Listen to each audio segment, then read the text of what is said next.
usually ask you what you played this week, but I'm going to save that because I'm hoping that you played something. Oh, I did. Just nothing new. Nothing new. Okay. All right. So how was your week then? It wasn't bad, surprisingly. Kind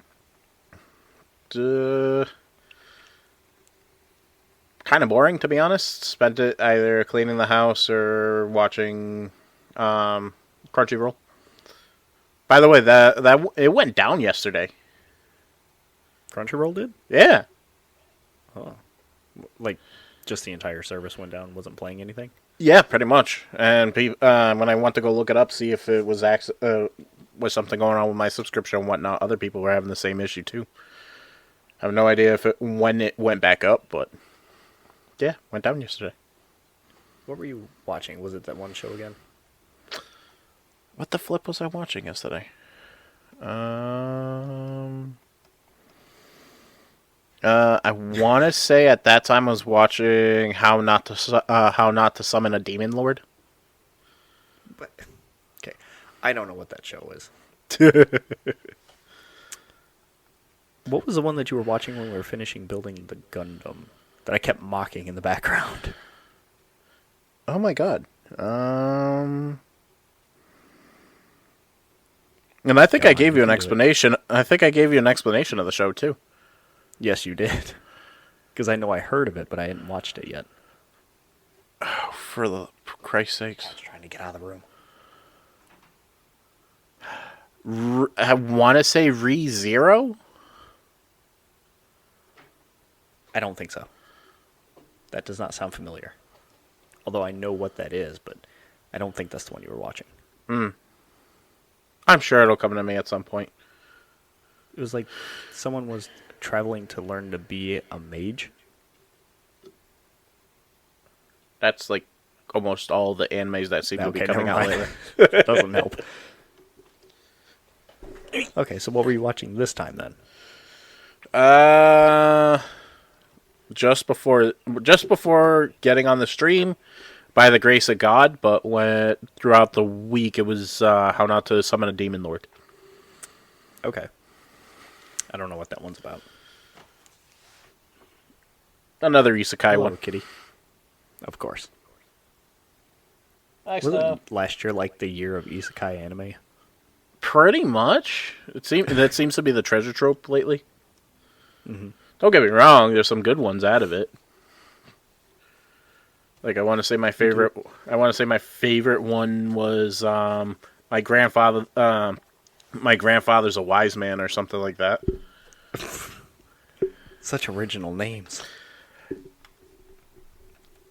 Because the Japanese ones are so long that the American dubs are just like coming up with random names. Fair. So that's all you did? Just hang out and watch shows? Nothing fun? Pretty much. I think play the slime game some more, but that's about it. I was boring this week. You didn't mention the slime game last week. Did you even play it? I played it, but it wasn't. I don't like this month's event. It's the New Year's event, but it's weird. Okay. And I just hope it's not. It's just not an indication of things to come. Because if that's how it is, I'm gonna get very annoyed very quickly. Like changing how things work? Yeah, because the monthly events for their shops. Normally, you can win for that month's event. As you're battling, you're getting tokens from that event, so you can buy from the event shop for that specific month, and you can collect all the items you want, pick and choose what you want, and then afterwards, as soon as I bought everything that I'm looking for, I go to buy like the memory crystals. I believe that's what it's called, which you can use to buy like if you ever missed a month's event. Like when I started, I was 2 to 3 months behind, so there were characters that I was able to get through that new shop. And now because of the collaboration that they're doing with the movie release, There are items that are specific that they release that are going to be around for the year. What movie? Oh my god, what the hell is it called? Well, obviously Slime Isekai, but hold on. Well, while you were looking that up, I didn't really do much of anything this week because I was sick. Oh, I'm sorry. That's fine. That's what that's what having kids does to you. Mm. I did play more of Destiny, though, of course. You got to. You needs to get the hat. Still haven't got it. After running that damn dungeon a few times, still haven't got it. Oh, boo. But I did learn that going back and running old dungeons, I kind of breezed through them. Yeah. Me and my brother-in-law was running through dungeons, and we went back and did like Shattered Throne, which was one of the earlier ones. Yeah. And it took maybe 15 minutes to get through the entire thing. Yeah. The way that they've changed like the systems and stuff that you get for your characters, especially the buffs you can do, Yeah. it like deletes the bosses now. Oh, Jesus. It takes no time at all. It's nice. Okay. Name of the movie is That Time I Got Reincarnated as a Slime, the movie Scarlet Bond. So it actually has like a movie for the game. Yeah. Well, it's a movie for the TV show. It's just Okay. they just happen to do a collaboration with to promote the movie. Gotcha. Weird. A little bit. And speaking of not mentioning that game, you've been slacking about mentioning Kingdom Hearts 2 lately. Usually you work it into everything, and you haven't said anything this time. I've been good. Been good. Okay. I'll come up with something. Don't worry. No thanks.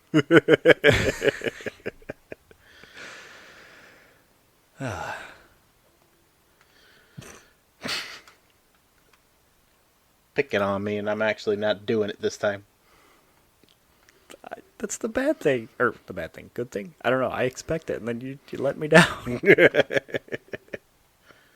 You're the Kingdom Hearts person. I know, but there's nothing new. That's fair. Well, usually you relate things to Kingdom Hearts. Very true. Okay. Oh, All right, well. let's intro... Well, if we're going to talk about it, well, might as well. One little tidbit I found out. Here we go. Apparently, for the 25th anniversary, they released the Tamagotchi. What the fuck? What? Yeah, Hasbro released Of it. Kingdom Hearts. Yeah. What is it, like a Heartless? It starts off as Kingdom Hearts 1 Sora, and you evolve it into different characters from the games. Sounds interesting. You could evolve it into a Heartless eventually. Weird. Mm-hmm. Figured it was more like actually taking care of a Tamagotchi and evolving it into like a bigger form of it rather than it being changing characters.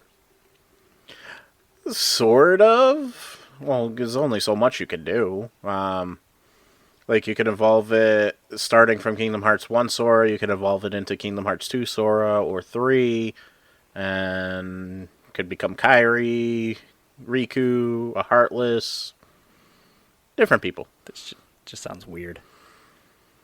Hey, apparently the list of things that it can evolve into hasn't been completed yet, so depending on how you play the game. A lot more you can do. Yeah, pretty much. Okay. All right. Do we want to intro this thing and get the ball rolling? Yeah! Okay. What episode number is it? Do you remember? I know. 20? 21. 21! God damn it. 20 was last week. I'm a week behind, okay. That's okay. Do you want to do it this week or you want me to? Sure. Welcome everyone to the Ramblepack Podcast. I'm your host, Mike, and my co-host... I'm Adam, me. Me, don't forget me. Well, I was trying to introduce you. I get to. Cat's coming back in. Anyway,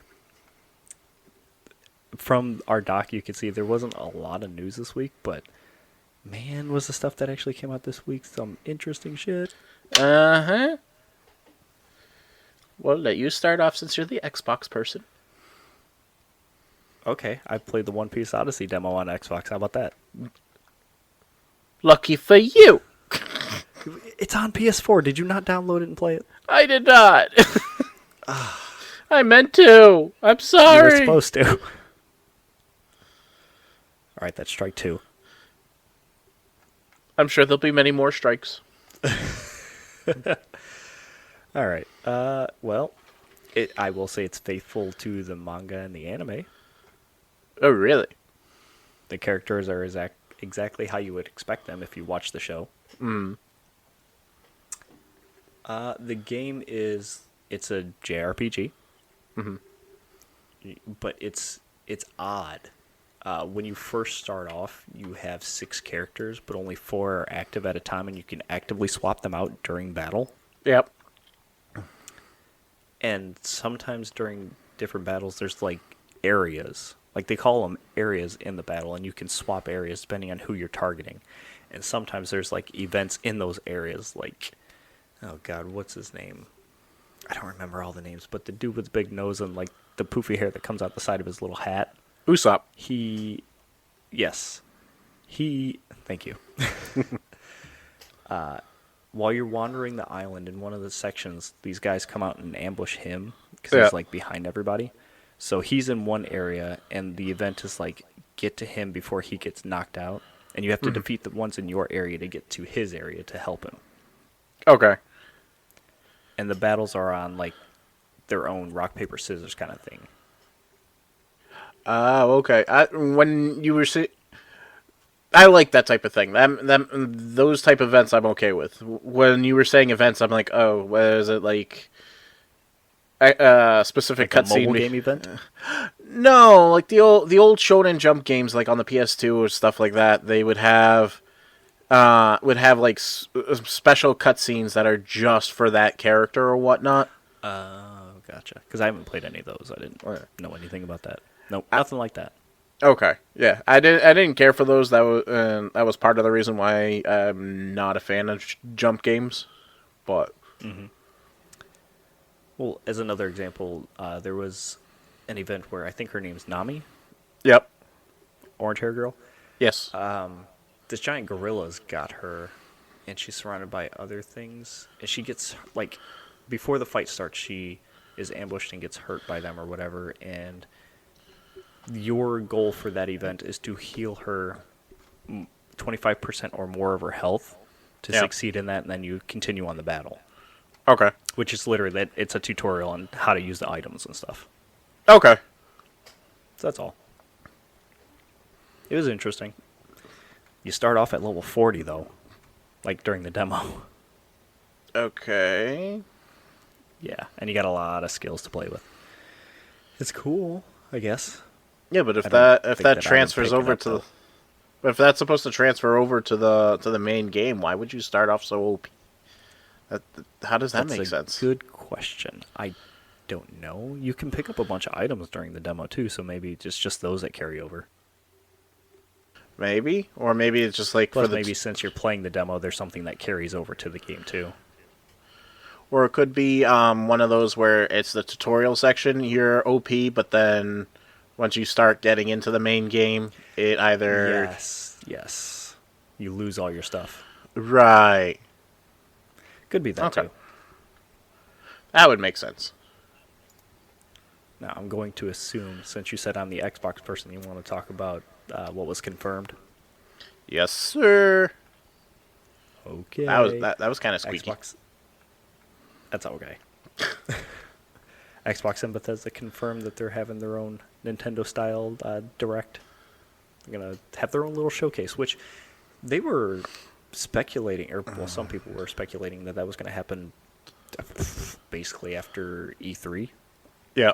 I should say the not E3 shit. Like they were expecting things to go that way well after E3 had died. Like, because all the big companies were already making some sort of showcase. Sony has one every couple months or so now. Right. I mean, same thing as Nintendo, but yeah. there was speculation has finally been confirmed. They're planning to do it on January 25th without showing Starfield. They're kind of saving that for their own little showcase. Which, fine by me, because that game looks pretty. I can't wait. They're supposed to, I think, oh man, I should have wrote it down, but I think that they confirmed that they were going to show off more like gameplay, more story stuff, more explanation about the game itself. Right. Starfield. Oh, I think that would be pretty cool. Pretty cool in itself. What I do like about the Xbox Direct is the fact that it's like their individual developers are going to be the ones presenting these, not like Yes, Xbox not just themselves. straight up Xbox. Not Right. like Phil Spencer on stage telling you about it. Right. So I thought that was pretty cool. Yeah. And they confirmed that they're going to show off stuff from like Forza, Minecraft Legends, and Redfall. Of course, Redfall, because they just released they just said the release date for it, which is going to be May 2nd. Woohoo! Oh yeah, and new stuff for Elder Scrolls Online, which that game is still trucking after all this time. If it's That's crazy, if it's making money, why not? I guess. But the fact that it's maintained popularity is a big deal too, especially when it's hard to like. There's so many games to play that you can play online that are just MMOs alone. The fact that Elder Scrolls Online is still going is cool. Mm-hmm. So all you Xbox fans, if you have time to kill on the 25th, it's 12 p.m. Pacific time, 3 p.m. Eastern time. Check it out. Yeah. Of course, when I'm getting out of work. Oh wait, no, that's on Wednesday, isn't it? 25th. Let's see. I'll be at home. I believe that's Wednesday. Check the calendar. Yes, it's a Wednesday. Well, I just confirmed it. It's Wednesday. I'll be at home. Lucky Yay. you. I won't miss it. Yeah. Do you have to work that day? Yes. I only get tomorrow off. That's it. Well, lucky I have to go in tomorrow, so okay, thanks. I don't get that. I thought Martin Luther. Is it Martin Luther King Day tomorrow? Mm-hmm. I thought that was a national holiday. Some places it doesn't matter. I think with my job they give us 3 or 4 free vacation days to use as we see fit in exchange for working days. So I don't know. Oh, so they give you guys floating holidays. Okay. Yes. That's Yeah. exactly the case. Okay. I miss those. Those were fun. Really? Yeah, because it used to be that way when I was at the Standard Times, at least until they restructured it. Where you could save all your floating holidays to like the end of the year and use it all at the same. You could either use it all early or all late, but it was yours to use. So it's technically like you technically got like an extra week of vacation time or whatever. But they don't carry over, right? Right, they don't carry over, or at least they weren't supposed to. But at that time, our boss at the time was pretty cool about it. She was like, "Hey, as long as you use it within the first month of January, I'm not going to give you any shit about it." But as soon as she got replaced, so did the floating holidays. Of course. Yep, you had to use it that week, or it was gone. Oh well. Yep. So for you, I am assuming. I don't remember if I asked you, but you're a Harry Potter fan. No? Not as heavily as my wife, but yes. I was going to say, if not, then you are by proxy just because of Callie. Yeah. Is she excited for Hogwarts Legacy? Does she even know about it? Have you informed her? I've told her about it in the past. I'm not exactly sure she's as excited about it. Then again, she's been more...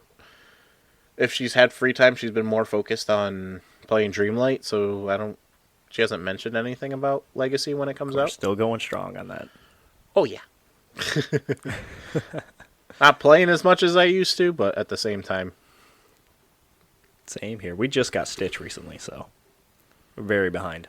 It's alright, I haven't What do you maxed... think about Simon Pegg playing one of the Black's voices. Headmaster Black specifically. No first name. I'm not surprised because he's a big nerd like all of us. So, I think he's a good choice for voice actor. Especially the type of character that he's going to be playing. So it's without. You found more information than I did because I didn't even see this at first. Oh no, I was just from the video because I definitely didn't watch that. No, I pulled. Yeah, that's the information I pulled from the video. This character is most likely a hindrance to the player. Can you explain that? That's his words exactly. So I'm assuming, at least from the video, it looked his character seemed to be like a douche, like one of those pompous idiots that is more about themselves than anything else. So that kind of falls in line with his family, right? Right, exactly. Okay. And See, I don't know anything about Harry Potter. I'm just like gleaming information here and there. So it's just shit that I've heard. Right. Basically, you're a bureaucrat that's self-centered type of thing, and you stroke his ego, he'd probably be his best friend. But from what he said, the sound of this. Well, yeah, like he basically said it himself that his character is most likely going to be a hindrance to the player. I'm assuming he's alluding to the fact that you can become bad in this game or go the bad route, so that's probably why he's most. Yeah, that's the word how most you likely. Learn the. What the fuck are they? The dark arts. That's it. I almost said like death curse. That doesn't make any sense. That's a dark art. See how much I know. Is it Avacadabra that kills you? Something like that. Okay. Thanks for all your help. Not a problem. Where's Kelly when you need her? Somewhere I'm not allowed to say. Okay. But yeah, no, that would be pretty cool. If there was ever a guy to pick, it would be him, especially with how he's into the community and stuff like that, between comics and everything. Oh yeah, he's a big time nerd. I don't think I know much about him. He was big onto he's big into, I want to say, D&D, Star Trek, obviously, because he's in it. Of course. I'm trying to think what else is he into? Your mom. I'm not exactly sure if it was DC or Marvel Comics, but he was along those lines. I could be wrong. But yeah, he's kin. You say he's kin? Yes. Okay. Just making sure I heard you right. He's one of us. One of us. One of us. There's literally dozens. What I still love is like Henry Cavill's undying love for Warhammer and all things nerdy. He's unapologetically a nerd, and I love it. Pretty much. I don't see why people have issues with it. I'm glad things like that are becoming more mainstream. I'm sad that he's not going to be in The Witcher anymore. I'm sad again. I know. I'm sorry. Have you started watching that series at all? Not yet, but I mean to, because I'm running out of stuff with Crunchyroll running into streaming issues, and yeah, I need more things to watch. Still gotta watch JoJo's. It's go. Give me some time. It's like I said. It's get off here. Go watch it now. Okay, guys. Bye. All right. I feel like we need to talk about happier stuff still before we start getting depressive at the end of this, because everything from here on out is sad. Yeah, it is. What the hell? Well, it's just a week of crap stuff. Crap stuff? Bad news. That's better. I will say Ubisoft I'm not surprised at, but we'll get to that. How about Nintendo dominating Japanese sales markets for 18 straight years now? The Mario is strong. That I'm actually very... It wasn't Mario this time. It was Pokemon this year? It was Pokemon Scarlet and Violet, followed by followed by Splatoon 3, and then Pokemon Arceus. No So we're the shit. top 3 selling games. The Switch sold so damn much, too, in, like, the Japanese market alone. Just last year, they sold 4.8 million units. The next highest was the PS5 with 1.5. Yeah, well, you gotta Big disparity. pretty much. You gotta think about it from this perspective. Even though there was shortages on supplies and everything like that, you didn't really hear that from Nintendo much. They would use that because they haven't put out any new hardware. They've been trucking along this whole time. right, and with their systems being what third the cost of the other two systems. Like 200, 250, something like that. Yeah, exactly. You could probably get a oh my god, a themed version with a game bundle for $3. It's still They half kind of the had that. Like, they had the base model with Mario Kart 8. They had the Animal Crossing version. They had the OLED model with the game, I think. right. So there was plenty of different flavors. Oh, absolutely. So it's the availability. You know you're gonna get a good product with Nintendo, even though they had that hiccup with the Scarlet and Think about it Violet this at way. launch. Think about it this way. I know that you've kept up with, like, some news regarding, like, games and products, I guess. What PlayStation or even Xbox game has stores dedicated to it alone and complete, like, cultures surrounding them other than Pokemon? They have literal Poke Centers in Japan. Oh Jesus! Specific games, absolutely not. Yeah, so not too much of a surprise there, but just the fact that it's been 18 years that they've dominated the market there. 27.7 million Switches total since it came out. Right, and I want to say, to put it in perspective, the first year that this trend before this streak happened, the winner was PlayStation 2. Mm-hmm. You are correct. Take a guess what year. Oh my god. Oh, I think 18. it was like 2 years after it came out. Oh yeah, do the math that way. Yeah, 18 years, 2005, I would assume. 2004. Don't count this year because we just started. Oh, yeah. Okay. Yep. That's a long freaking time.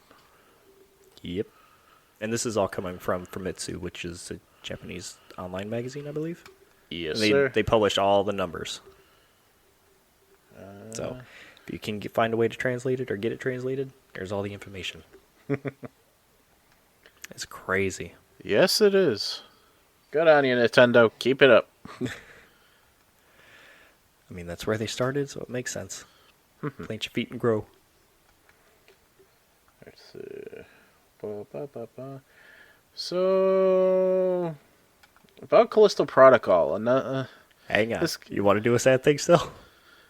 I can do some more happy news. We have more happy news? Yeah, Games Done Quick ended last night at 3 in the morning. And they raised Oh, $2.6 million bucks. Woohoo! I forgot about that. Yeah. They started off kind of slow, but like at the 4 or 5 day mark, they hit 1 million. So I was like, oh, that's cool. And then I was watching on Saturday, and they were at 1.5 or so, and I'm like, oh, they're gonna hit 2 million in no time. I'm assuming it's just, at the beginning it was just everybody getting used to the shock from New Year's. Kind of, probably just easing into things and whatnot. Pretty much. But Dude, I watched the Shredder's Revenge race between like 2 different teams of 2 people. yeah, That was fun to watch. It was really cool. I know you were looking forward to it. Hell yeah. It was neat. And like watching speed runs of Pokemon Red, and they did a full run of A Link to the Past, Yeah. the Legend of Zelda SNES game. What was it? There was a really cool Super Mario 3 glitch to beat the game too, where it was like on World 7, you're holding a turtle shell with the power up, and then it makes you small again once it pops up, and you go down a pipe at the same time, jump off screen so that you come onto the other side. Yeah. And there's like this glitched out hidden pipe next to the pipe that he goes down, and it just the screen keeps scrolling down and down and down till it starts glitching out, and then the screen goes black, and he pops up to where you save Princess Peach, and the game's over. Oh, Jesus Christ. It's fucking cool. That's why I love those things. It's neat. And just generally watching people be awesome at playing those games, too, who have played it over and over and over and know, like, the quickest routes to everything and just flying through stuff. It's awesome. You also got to think about how many hours do these guys put in to find these things? A lot. Not to mention there's whole communities around, like, speedrunning, and then speedrunning these specific games, too. Or, no, isn't, I could be wrong, isn't Nuzlocke a form of speedrunning or anything like that? Or is that just... Nuzlocke is a form of playing Pokemon. Okay. It's just, like, community-made rules as a different alternative way to play the game. Okay. Not necessarily speedrunning. But still fun. Yeah, it's an interesting way to do it. Basically, if your Pokemon faints, you release it because it's quote-unquote died. You can't level up past, like, a certain level for each area. Like, say the gym leader's highest level Pokemon is 20. Can't level your Pokemon above 20. Sometimes you can use rare candies. In the areas that you go in, you have to catch the first Pokemon that you find, and you have to add that to your team. Yeah. Like, those are just some of the rules. Holy shit. Yep. No, I'm just curious, and I'm sorry if we were going on a tangent here, but like okay. In those particular scenarios, let's say you have a full team of 6 and you get your entire party gets fainted. You have to release every single one. What if you only have 6 Pokemon, or do you have to have Pokemon in your storage? When you enter an area, you're catching the first one anyway, so it goes to your storage. Okay. So you have ones to fall back on. So hopefully you But don't. once they faint, you got to release it. So you get your starter and they faint. Bye. No, I would cry. That's why you can't get attached. Imagine being stuck with a freaking Caterpie. Well, at least they can evolve. Yeah, but they're one of the weakest Pokemon in the game. Well, luck of the draw. It's part of the run. I guess. The Elite Four's got to be a real bitch at that point. I would imagine. I have not done one just because, but it's an interesting idea. Because if you're going to go by those rules, you can't go past the highest level of Pokemon involved in the Elite Four, which means you hope to God better have a crap ton of potions. Now, how does that work? Oh, you can't use potions. You can only... I think it's not for, like, older gen games. It's for the ones where your Pokemon can actually hold items. So you have to give them stuff to use on themselves, and you can't use items to heal them. Okay, so then how the freak do you go about in those particular scenarios? Let's say you do it in the older gen games, right? And you're at the Elite Four. You lose a Pokemon. They're technically fainted, whatever, they're dead. You can't use them again, so no revives. It's practical. No other people to fall back on. Like, you can't pull Pokemon out of any boxes when you're in the Elite Four then either. Right, so how the hell do you make it all the way to the end? I don't know. Rely on debuffs, I guess. Those are like I'll have to see if there's any Nuzlocke rules for the old games, but these are for, like, Fire Red and Leaf Green, and I think Heart Gold and Soul Silver, and anything higher than that. Or that's more recent than that, I should say. Yeah. That would be I'd have interesting. to look at more of the rules. That would definitely be interesting. But yeah, they raised $2.6 million over the course of this week. Good job, Which guys. I'm a little surprised. I was expecting them to hit like 1.5 or so, but as soon as I saw that they were at 1.5, on Saturday morning, I'm like, oh, they got this, no problem. Because even Meg was watching off and on, and she's like, wow, they're at 1.5? That took a while. I'm like, oh no, they're going to hit 2, no problem by tonight. And she goes, I don't know. And I turn around and say, they were already at over 2, and she goes, damn. So, yeah. People dedicated their weekends. Man, the speedrunning community is definitely dedicated. I'd have to say to donate over $500,000 within one day type of situation. Definitely wasn't that much, but it's on that level. Yeah. Power All right, to you. Since you started with it, I'll let you take the reins for the first sad stuff. I don't wanna. You started it. You're gonna finish it. I guess. Well, it's just because of how excited I was for the game, and I'm just getting more.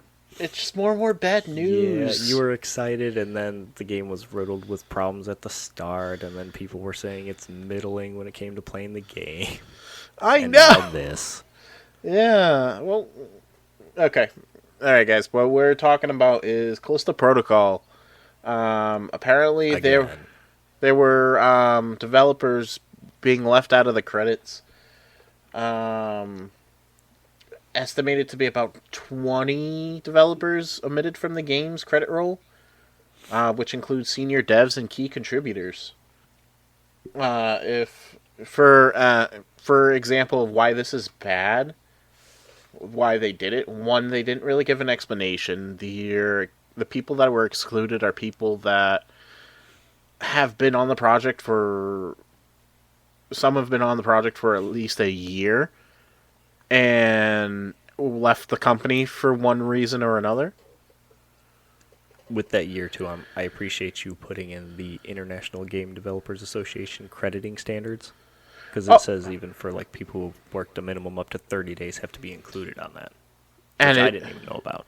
And that includes contractors, not just employees, contractors. Mm-hmm. And that should be the way it is. You contributed something significant to the game, or any part that made it to the game. Your name should be on that list. I don't give a damn how minuscule it is. Mm-hmm. If you did something that is in the final product, you deserve the credit. Even if it's a name mention, that's it. Shame on them. That's ridiculous. Yeah, the studio itself has had some controversy, especially since, like you mentioned, Schofield, who was like the game director of the thing, was touting about crunch when they were trying to like wrap up development on the game. He tweeted about how we're crunching for all this and we're doing all this extra work and stuff, and then he had to walk it back a couple days later because people were like, it's not something to be proud of. Right, exactly.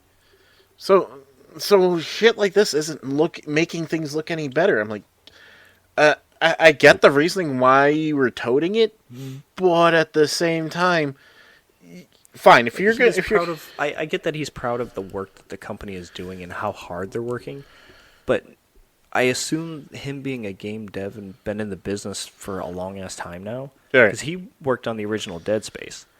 You would think and know that crunch is never a good thing to be happy about or be throwing out there and saying that is happening, because there's a big push now in the industry for crunch to be a thing of the past and to actually work normal hours and have normal expectations.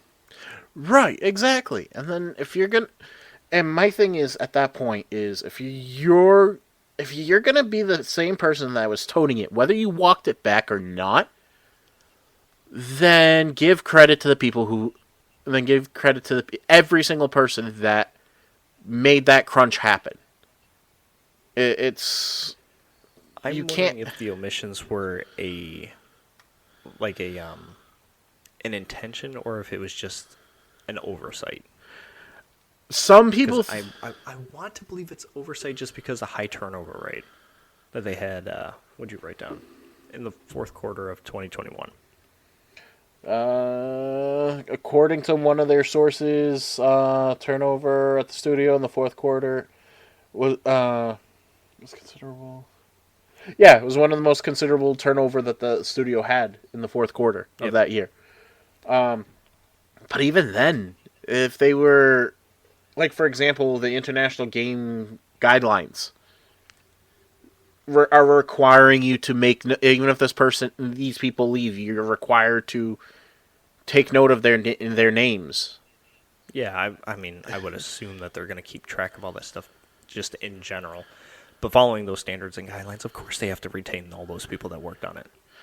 Then I think that's intentional, to be honest. There's no way you go through all that legal tape and forget to put, especially 20-something people, and they're people. Well, how big is the studio? Like, are they hundreds too? Because I could see 20 being an oversight and just not realizing it. I want to give them the benefit of the doubt, but I don't know. Their track record kind of doesn't help. Right, and a lot of the people that they omitted. One, it felt like a slight, but a lot of them were like, "We left on good terms. We're very surprised that happened." Yeah. But others, the way it was done made it seem like it was, yeah. She just walked behind you. The way it was done made it feel like, well, this is a slight against you because you should have had more loyalty to us by not leaving. Which, yeah, if that's the case, that's fucked up. Pretty much. That's just being petty on like a business level. It's not the first time we've seen pettiness like this. True. Wonder what they're gonna do next now that the game's out. I don't know. Maybe now that we're in a time period where patches happen, maybe there'll be a game patch that adds them into the credits. I would be really surprised if they don't add them in. I'm sure that even if they don't want to, they'll probably be made to in some sort of fashion, some way. I'm sure. Because if they have to follow those standards and practices, then you know that they got to do it. And what was surprising to me about reading that article was that, like, one of the people that they interviewed, they could see that happening to to a contractor that did a small portion of the game. I'm like, it shouldn't matter if it's a contractor or not. Dude, we should go back and look at Nintendo games that were made and see if we can find contractors that worked on those and see if they were included. Because, we talked about before about how Nintendo treats their contractors. Yeah, that would be interesting. Because they did the work. That's granted, yes, you paid for it and it's your property, but you give the credit where the credit's due. Yep. Yeah, just shitty all around. It is. It sucks, especially when you've worked so long to put your name on something and you get left out. Oh yeah, it sucks. Because okay, the last comment, and I thought about it when I was reading. I was like, it's not like, I'm sure there at that point. It not only does it suck, but let's say it was somebody's first project, or like in the case of that composer that got that we were talking about the other day, Mick Gordon. Yes, it was his. It's his reputation on the line. They did a portion. Let's say he did a portion. He did the music, and they didn't credit him at all. Mm-hmm. That's your proof that you did work. He's a contractor. Outside, it would be hard for them not to include him, though, because everybody knew he was doing the music for it. It's everybody knew, but let's say it was a smaller company or anything like that.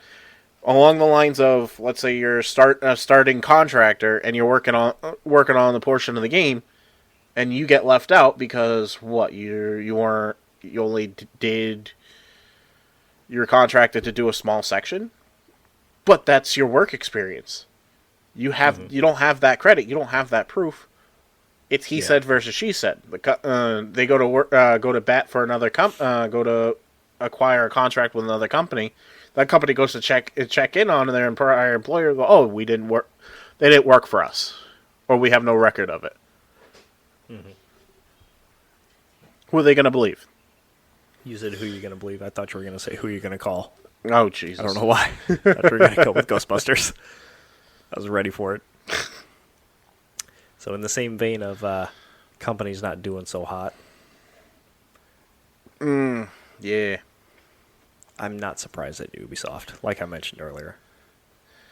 Maybe. I would like to know what 6 or 7 games they canceled. 7 total games, 3 unannounced. I want to know what those were. I know one of them was confirmed to be another Splinter Cell game, Yeah. from what I read. Which, I mean, people want a very specific Splinter Cell game, and I don't know that they could deliver that anymore. Right. But, yeah, this year's not shaping up to be so hot for them. Or maybe they're just banking on some of the ones that are coming out this year, like Mirage, Assassin's Creed Mirage. Yeah. And this is another one of those companies where like they're one of the things we're talking about, guys, is they're going to be making cuts. One of the things that they said they're going to be making cuts over the next couple of years. Roughly about 200 million euros. What that conversion is into dollars, I have no idea.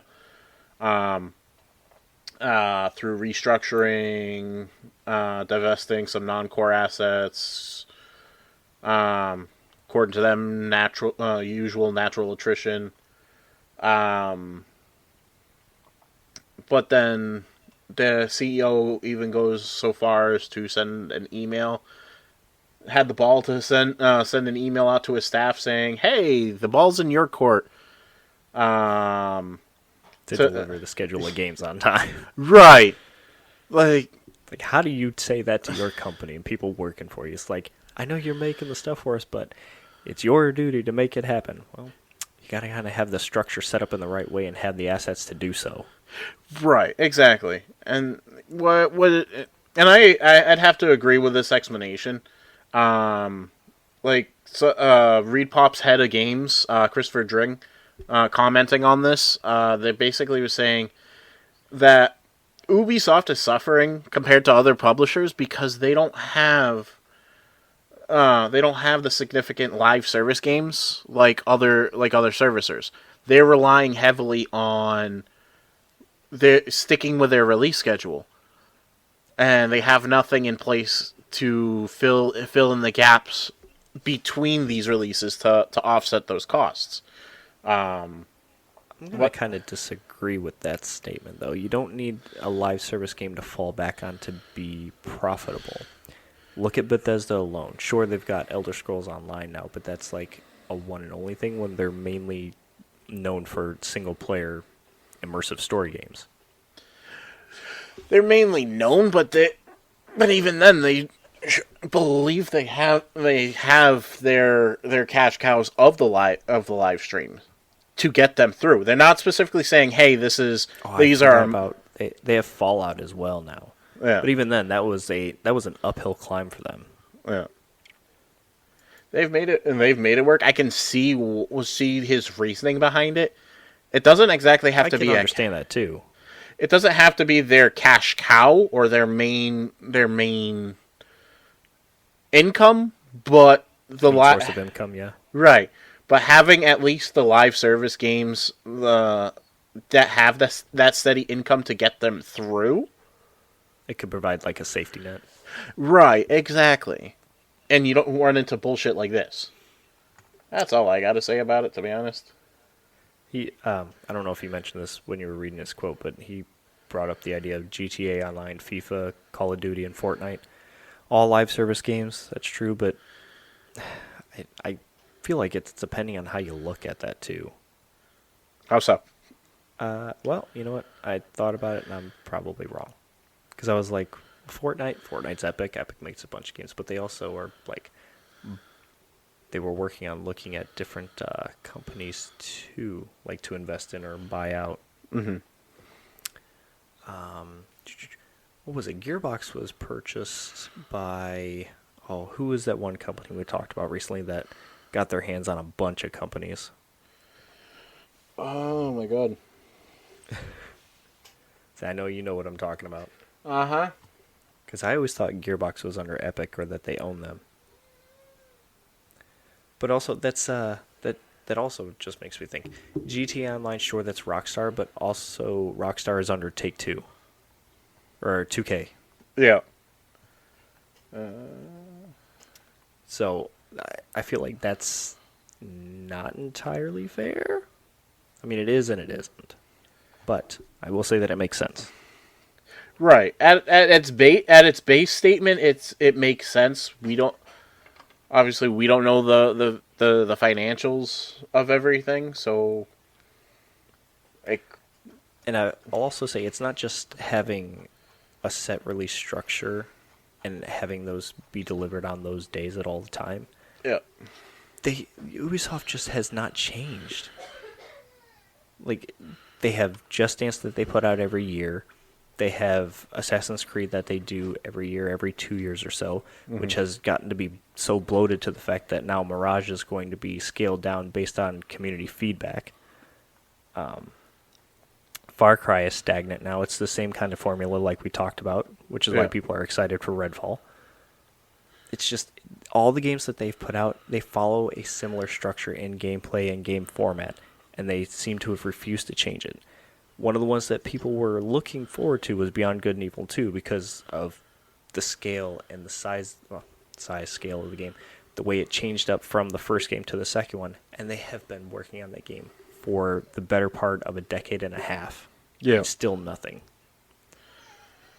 They're now, they delayed Skull and Bones too, which was supposed to be a pretty big win for them when they announced it, because that was back on like the coattails of Assassin's Creed Black Flag, because they built that game off of the boat combat from that game, because everybody loved riding around in the boats and how the combat felt and everything like that, so they wanted to build a pirate game around that. Right.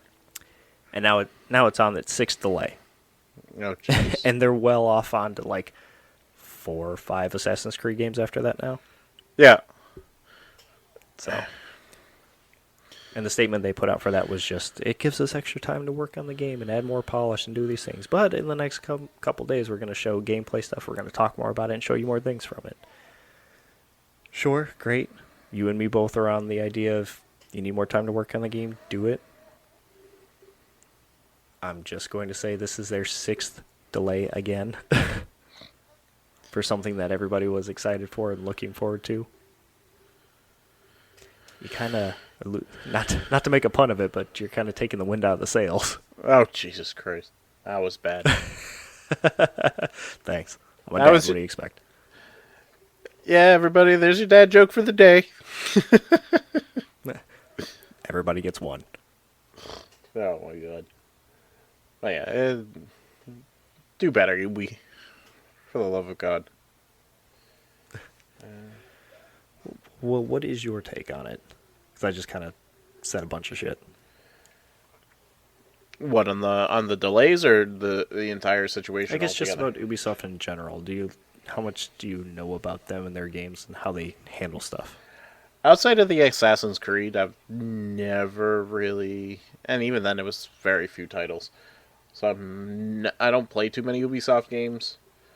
I can see what you're talking about, where a lot of the games also put out the Mario and Rabbids game. Did they? Yeah. Still never play. I didn't play it though. They also released a statement recently saying that they were surprised at how underwhelming the sales for those games were. The proof is in the pudding? I don't know what they were expecting.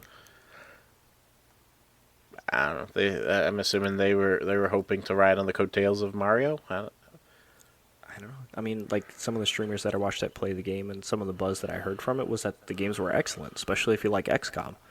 It's a nice kind of in-between of Mario and Rabbids with the XCOM feel of an RTS. Yeah. But apparently it didn't sell well, according to Ubisoft. But like I said, I don't know what their expectations were. Agreed. I personally wouldn't go out of the way to get the game because of the Rabbids. If I did, if I did get the game, it was probably because of Mario. But that's about it. I don't know. Interesting. So it sold you on Mario, but not the Rabbids. Not really. I just know that they were a spin-off character from the Rayman games.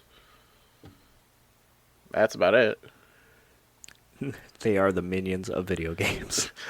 Pretty much, and even then, when I think of minion characters, I think of Pikmin.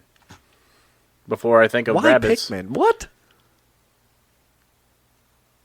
I don't know. Explain yourself. What the hell? What? If I'm gonna be looking at a mass amount of characters that are similar and funny and whatnot, I'm thinking Pikmin. I don't know. That's what comes to mind before Rabbids. Have you played Pikmin? I have not. Mike, you hurt me. I haven't played the Rabbids either. Oh my goodness. I mean, that's fair. But I will say Pikmin is not like that at all. I'm just thinking hordes of little characters. So Okay. I gotcha. I'm just letting you know it's not like that at all. Wow. I don't know what to think now. fine. You want a better analogy? I think of the horde of black mages from Final Fantasy IX before I think of the Rabbids. Okay. But now you make me sad because I feel bad for Vivi. Why you gotta do this? Of course. I gets to. Get out of here. I love Vivi. No, you don't. No. Yes, I do. I'm not saying you don't. I'm saying no, you don't have to do this. Yes, I do. No. It's as close to Kingdom Hearts as I'm going to get right now. Fair. Oh, man.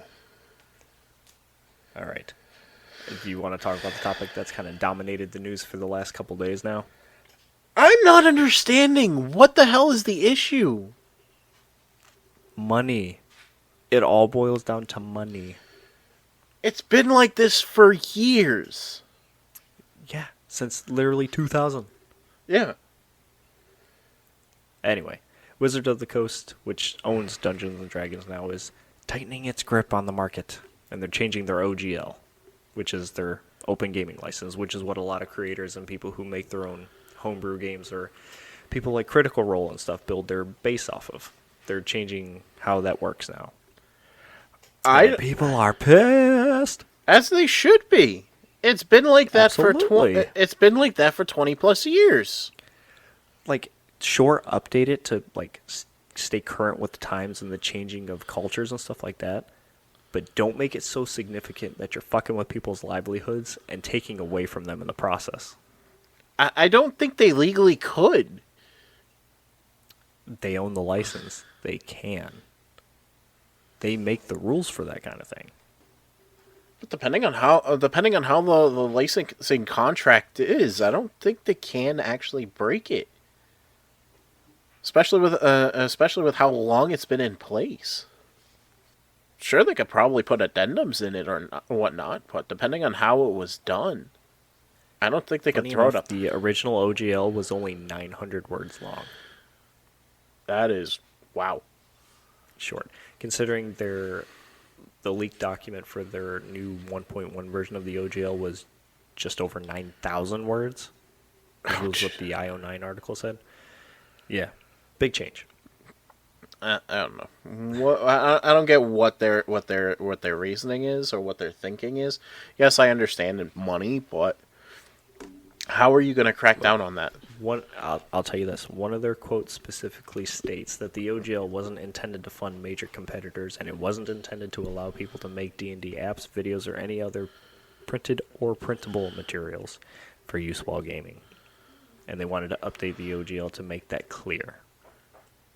But there was an article about that you actually linked that we'll get on that states the contrary, and this is by people who were there for the writing of the original OGL, and they work with the lawyers who wrote it up. Yep. To me, it just boils down to money. It's people taking their content and creating their own stuff off of it and making a living off that. And they're like, oh, I would like a piece of that pie because we own the license to it. A lot of the shit just reads like that. I don't know. I don't. So just as a little primer, the OGL was developed back in 2000 as a means for people to create their own like homebrew games and stuff like that, or even like material based off that. So right. That would include things like Critical Role, where they've developed their own stories and areas and people and races and classes and things like that go along with D&D. It's built on the back of like the D&D, I don't know, play style, the rule set. Right.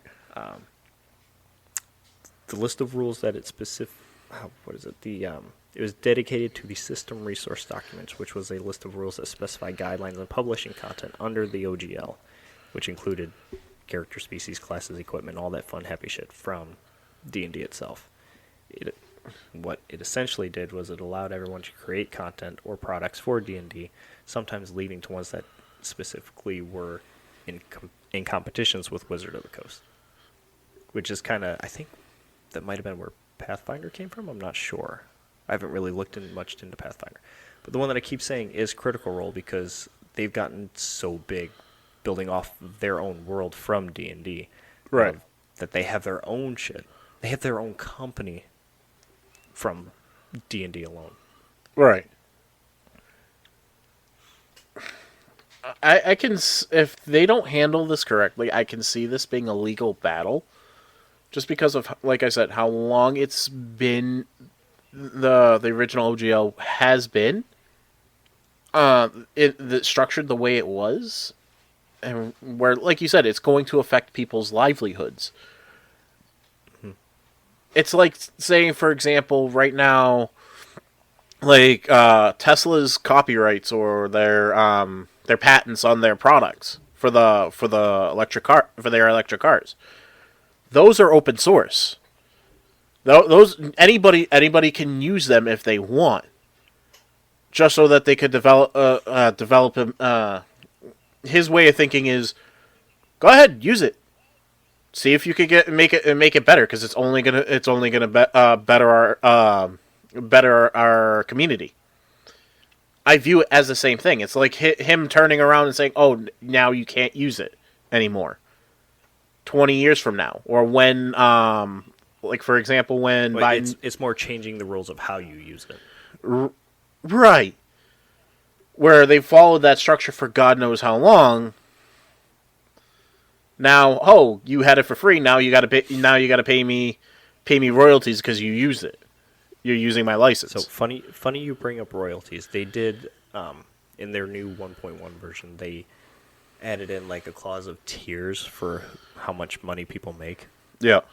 And supposedly you don't really have to pay anything until you're hitting upwards of like 750,000. Then you have to start paying on it, which they were quoted at saying anything over 750K they have to be paid 25% of. But they have a deal with Kickstarter, or they wanted to make a deal with Kickstarter where it was only 20% if you got your start off that. And it doesn't matter how big your company is, you have to register with Wizards of the Coast, and they can revoke your license at any point, given a 30-day notice, for any reason. I think it's a slap in the face, to be honest. I agree. The 1.1 version would also revoke like the authorized license agreement, which means that people who have built their stuff off of the D&D license and the OGL would have to completely change everything that they've done just to fall in line with whatever their new rules are. And I don't see that happening without a fight. Well, to be fair, that's all that's been going on. Ever since this was put out there, there's been a huge uproar in like all the D&D and tabletop communities, which led to Wizards of the Coast finally putting out a statement, which was kind of like a backhanded non-apology. Right. Like, without actually having to read all this, I'm gonna read this quote from the article, okay, or from their apology. And it says, quote unquote, "Second, you're going to hear people say that they won and we lost because making your voices heard forced us to change our plans. Those people will be half right. They won, and so did we." Yeah, that was petty. It's like they can't even admit that they fucked up. Yeah, that was petty as shit when I read that. I'm like, really? Yeah. So they also said that they're not gonna put out their new OGL, and it's not going to. After they put out the apology, they said we're not going to turn around and put out the new revised OGL tomorrow. We're going to sit here and work on it, and wait and see what happens. I wish I could find this other quote too, but there was some people who were quoted that worked for Wizards of the Coast saying, we're going to wait a few months to even put out a new OGL because it's going to give people time to forget about this and they won't care later on. Yeah, good luck with that, buddy. Yeah. Not going away anytime soon. Yeah, it's a good thing that quote disappeared because I can see lawyers eating that up all day long. Well, this was somebody who worked there heard this behind closed doors, basically. They were like, yeah, I heard this while working there, so. You have to prove that still, but it would not put it past me for them to say something like that. After pulling this shit? Yeah, me neither. Especially in response to all... Go ahead. No, I was going to say, and even after all this shit where, like, I just find it funny where D&D used to be, like, so hated and against that, where it started, and for lack of a better word, demonized. Yeah, you would think they would be welcoming this with open arms. Like, that's not changing. Since COVID hit, dude, D&D exploded. Pretty much, and they're gonna alienate us like that. I'm telling you, man, ever since Wizard of the Coast took over, it's like they just want money from it. I mean, I don't know if you followed or if you follow Magic the Gathering or anything like that, but there was a huge kerfuffle with the Magic community as well. I haven't followed Magic in a while. I just know like some of the old cards, and I wish I still had them. Were they're good money. They're even worth more than freaking Pokemon cards, but. Well, they had I forget the name of it, but it was like some sort of collector's box of specific cards that they were selling for $1,000, I think. Mm-hmm. And even selling those cards, they're not allowed to be used in tournaments anyway. No shit. Yeah. So it was like the Magic community was mad about the price of that, what cards they were, and the fact that they can't even use them for matches against other people in tournaments anyway.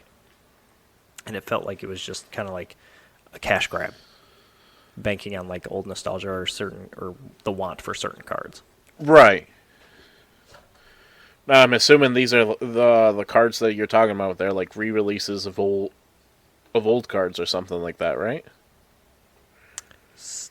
Yes, something similar to that. Let me see if I can find if there was any specific cards.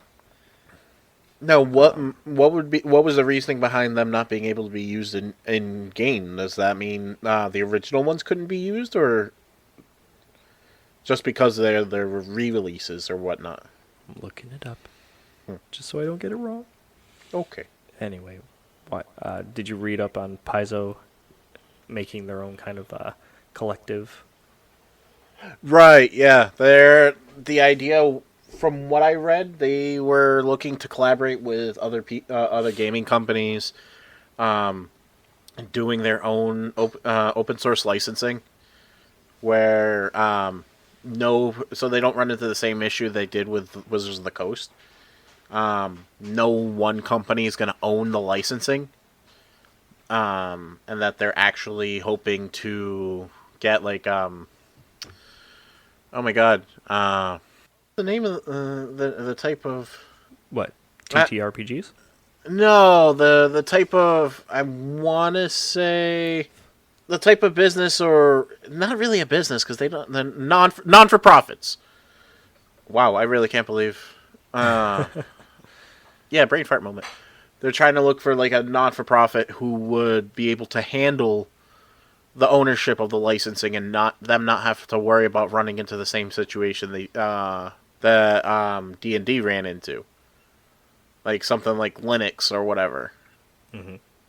So, I like the idea, and honestly, that should happen just in case, because this is not going to be pretty.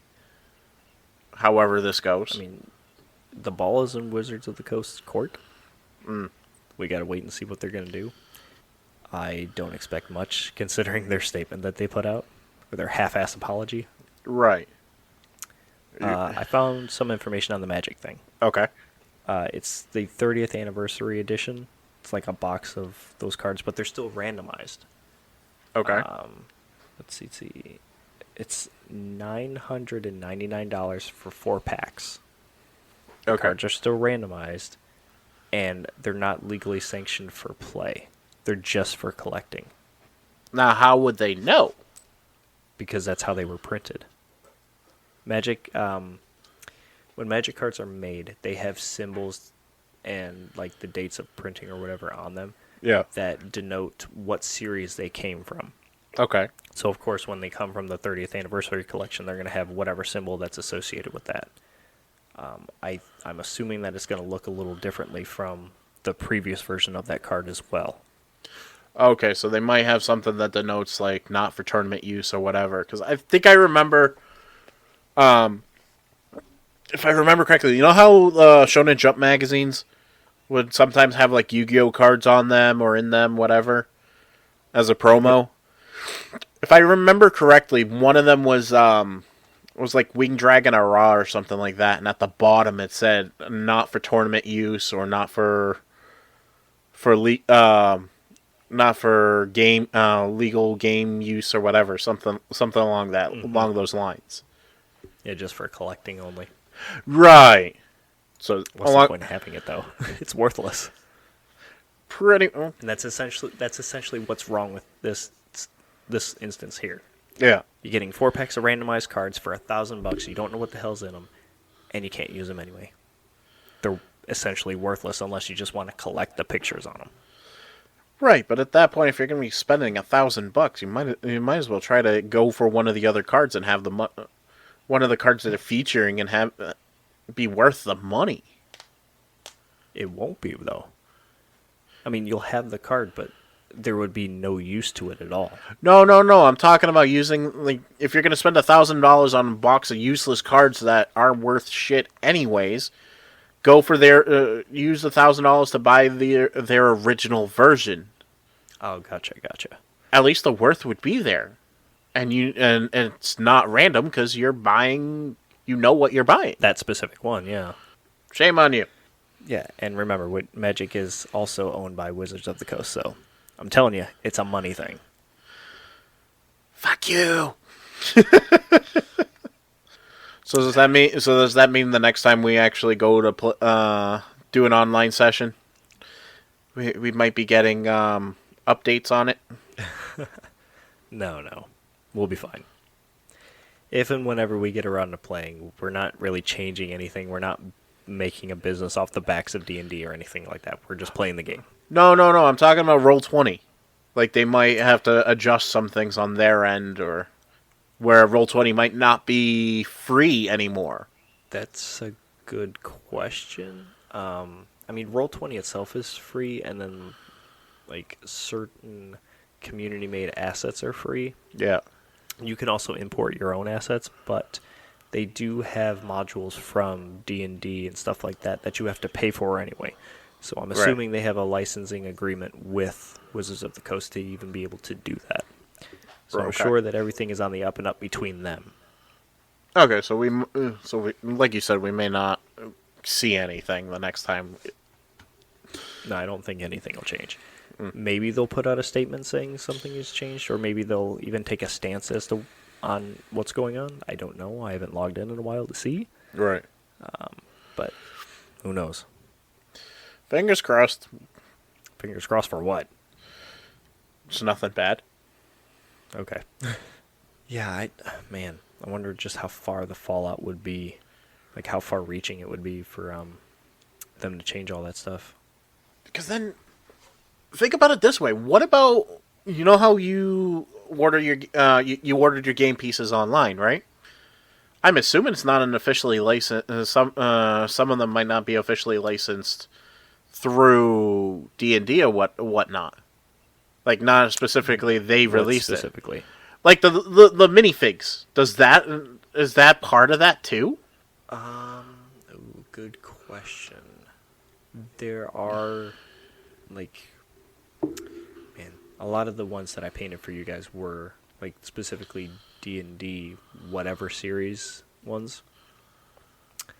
I just can't remember who made them. But that's a good question. I'm going to assume that they have some sort of deal for that. Like, Yeah. maybe they are who D&D and Wizards of the Coast reach out to make these things happen. Because I'm trying to think of, like, let's say, for example, you had gotten it from a one-off shop that did their own designs. It's still following the open license. Can you really sue somebody for making their own, like, Dragonborn character or elf character when you have elves and stuff like that in a lot of other kind of mediums?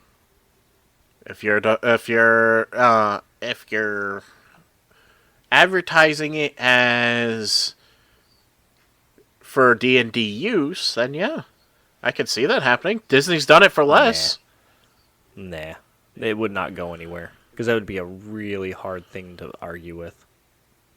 Why not? Disney does it with Etsy people all the time. They haven't as much recently, but they... But that's totally different. That's banking off the back of Disney specifically and using their characters. Yeah. Using minis for D&D, I don't see that happening. Yeah.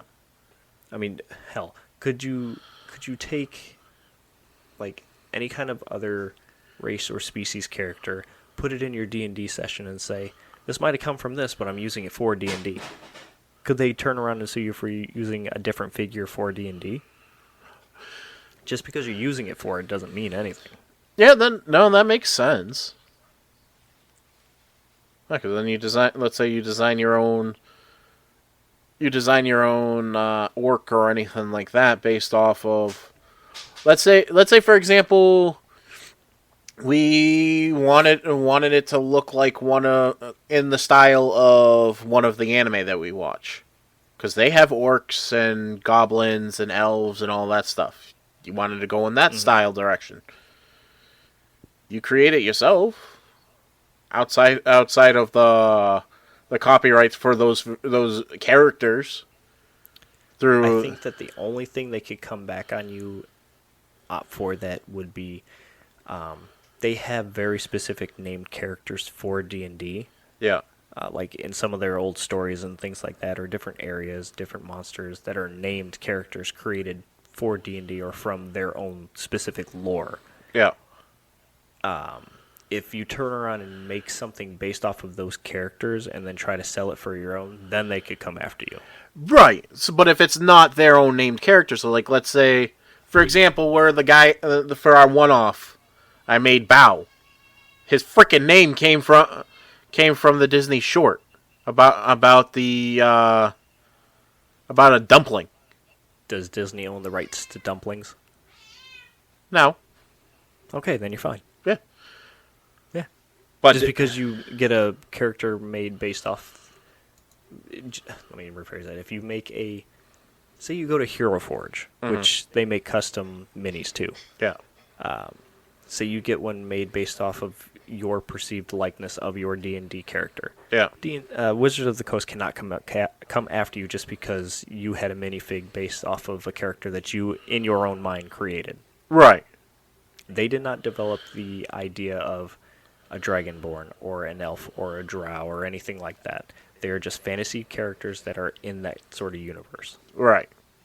No, that makes sense. So, yay. We are not lawyers. None of this is legally binding. Fight me. I got nothing. That's just my understanding about how copyright things work. I agree. Now that you're mentioning, I am understanding it better, or at least from your perspective. So, See, they have a copyright on the characters, but not on a broad general thing. Like it. I mean, essentially, think of it like this: Disney has, maybe not anymore, because I don't think that they renewed the contract for Mickey, but they had a copyright on Mickey Mouse.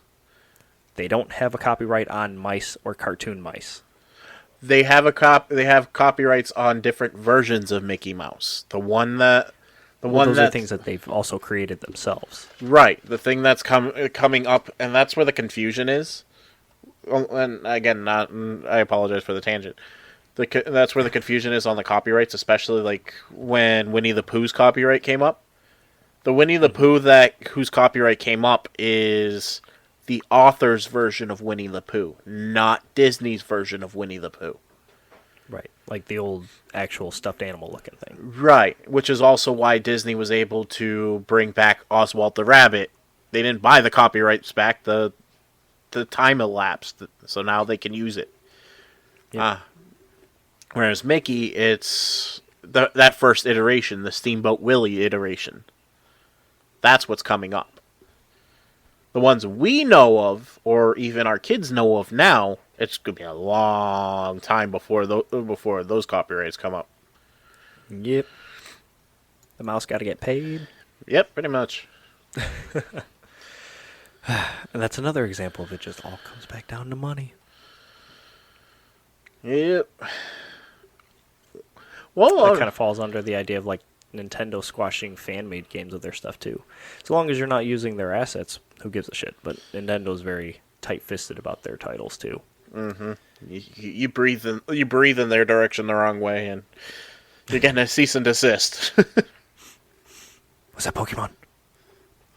Oh my god. Well, on that happy note, I think it's bedtime. Yes, it is. I need to go take a Tums or something. Having issues again. Major indigestion. Oh, poor old man Mike. It sucks. I can only imagine. I feel for you. No, because it's my own goddamn fault. The way I used to eat. I beat the hell out of my stomach, so now I'm paying for it. We'll work on that. I'll send you all the recipes I got. Sounds good to me. Ooh, thank you. Hi, Callie. Bye. Oh, look at that. Perfect. She heard me whining. Looks like she served it up on a platter to you, too. She's like, here. Can't say she doesn't take care of you. Very true. I love her dearly. On that note, good night, everybody. Wait, where can they find us?